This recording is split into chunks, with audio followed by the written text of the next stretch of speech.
Hi guys, for today's video ituturo ko sa inyo kung paano mag-solve ng reaction sa beam ng mabilisan gamit lang yung calculator technique. So 'di ba kapag tayo ay nagso-solve ng reaction sa determinate beam, yung equation na ma-apply natin is yung equilibrium equation. So dito guys, since napunta lang tayo sa mood 5.1, yung calculator na ginagamit ko is Canon F789 SGA. So dito guys, hahanapin natin kung ano yung dalawang two unknown equation, which is sa equilibrium. Ang magagamit natin dito is yung summation moment, so summation versus vertical. Wala yung horizontal kasi wala namang nag-act sa beam na lateral or horizontal na load. So dito is pag punta natin sa mode 5.1, may lalabas dito na A, B at saka C. So dito, ang first natin i-apply is yung summation moment. So mako-consider yung moment arm ng load na nag-act sa beam, tsaka yung reaction dito. So first is mag-moment ako dito sa roller, which is sa B. Makukuha ko dito, ang first na makukuha ko is yung reaction sa A. So bali, yung A natin is 20 yung length niya, tsaka positive kasi papuntang to the right, papuntang B to the right. Bali ganito.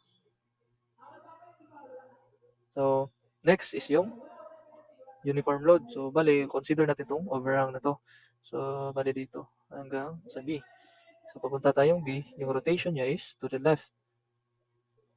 Ang ilalagay natin dito sa B is 0 kasi dito tayo nag-moment. So magiging 0 kasi walang mag-act na, walang magro-rotate dito na reaction, walang mag-rotate na forces dito kung saan ka nag-moment. So bali, ilagay mo dito is 0. Din sa C, which is yung constant, yung load na nag-act dito sa beam. So bali, dapat yung ilalagay mo dito sa C is always positive. Ganito kasi yan. Di ba kapag nagsasolve tayo ng reaction from basic concept is, di ba, RA times 20 minus, di ba, 2 times 30. Kung ano yung result dito, equals to 0. For example lang yan Anong result dito? Since negative man to, negative 60. So, pag transpose mo, magiging ganyan, positive. Kaya, ilalagay natin dito sa C is always positive. So, ang dito, mag-act dito is from overhang papuntang B. So, magiging negative 2 times 30. Yung moment arm niya is half sa 30. Tsaka yung last na mag-a-act is itong naka-overhang sa B. So, papuntang B, yung rotation niya is to the right. So, magiging positive 2 times 15 over 15 over 2. Yung moment arm niya. So, equal sa negative 675. Pero, ilalagay natin sa calculator is positive. Positive dapat itong ilagay sa C na 675. So, dito sa pangalawa, which is yung forces naman, 1 lang yan, tsaka 1 yung B. Always 1 talaga yan kasi RA plus RB is equal sa yung whole length niya, bali 2 times 45. Ni-transform ko agad dito para magiging positive. So, which is 90 ito. So, dito, 2 times 45. Ilagay natin na negative to kasi negative naman talaga.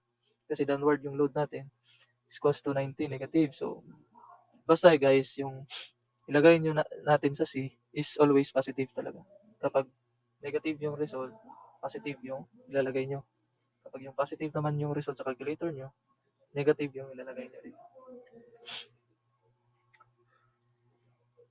So, 90 tsaka 675. Ito yung ilalagay nyo sa calculator. 90 tsaka 675. Positive yan So, ang result nito ay RA is equal sa, press equals lang, may lalabas dyan na X. RA equals to X is equals to 33.75. Then RB is equals to Y is equals to 56.25 kips. Ito yung answer from problem number 1. So, sa problem number 2 naman is same process, mood 5.1. may lalabas na A, B, tsaka C. So sa A natin is, lalagay natin is 3 plus 3 plus 6 ay 12. 12 tsaka 0 kasi nagmo-moment tayo sa B. So yung C natin is negative siya kasi yung rotation niya is to the left. 100 times yung moment arm niya is 3 plus 6 kasi ito yung nako-consider niya papuntang B. So next is negative 20. Negative siya kasi yung rotation niya is to the left times 6 times yung moment arm niya na 6 over 2. So negative ang result, positive yung ilagay nyo dito sa value sa C. So next is yung vertical forces na naman. So 1, 1, always talaga yan, 1, 1. Tapos sa C natin is, since ito ay forces, so wala nang moment arm. Yung una, may moment arm kasi moment yung equation natin. So, bali, 100, negative 100, minus 20 times 6, wala nang moment arm. So, equals sa negative 220. Pero, yung lagay natin sa calculator is positive 220.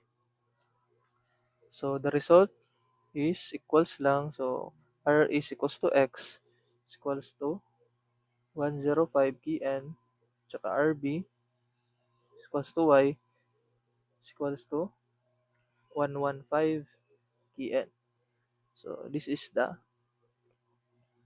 answer for problem number 2. So, that's it.